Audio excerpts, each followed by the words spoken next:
Welcome back to In Focus. It's time now for Health Update. Lino Mudu is off this week. A new report says that as many as 1/3 of the anti-malaria drugs sold in South Asian and Sub-Saharan countries are counterfeit or of such poor quality that they are ineffective.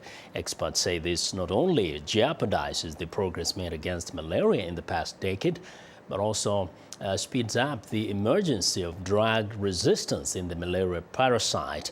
VOA's Vidushi Sinha has more. Experts have known for years that fake, poor quality and improperly packaged drugs pose a serious public health threat in many developing countries. Now, a new study has found that many people infected with malaria in Sub-Saharan Africa and Southeast Asia are not getting treated because of counterfeit or poor quality anti-malarial drugs. The lead author of the study, researcher Gauravika Nayyar of the National Institutes of Health, told VOA in a Skype interview that the problem is widespread. While we have limited information on where these drugs are made, where poor quality and drugs are made or how they're produced, we do know that they're rampant in local shops and grocery stores, in even hospitals. Nayyar says the survey discovered that a high percentage of the sampled drugs failed chemical analysis, had fake packaging or improper labeling, or were being sold years beyond their expiration dates. While poor quality anti-malarials were available in 7 Southeast Asian countries and 21 Sub-Saharan African countries, this is just the tip of the iceberg. Malaria kills as many as 1 million people each year. Scientists and public health experts say the single most important way to prevent these fatalities and fatalities from other drug-treatable diseases would be a regulatory system to protect the integrity of the global drug supply chain.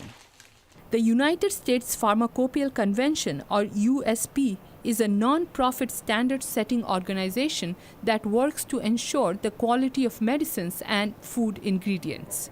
Patrick Lukule directs USP's drug quality program. In every country, there has to be a system to regulate. Without regulation, everything is at play and everything is possible. So regulators have to be strengthened. They have to be given an enabling environment so that they are really able to clamp down on illicit trade. Lukule says poor quality drugs exist not only because the local manufacturers fail to maintain high standards, but also because some drug makers are pursuing quick profits.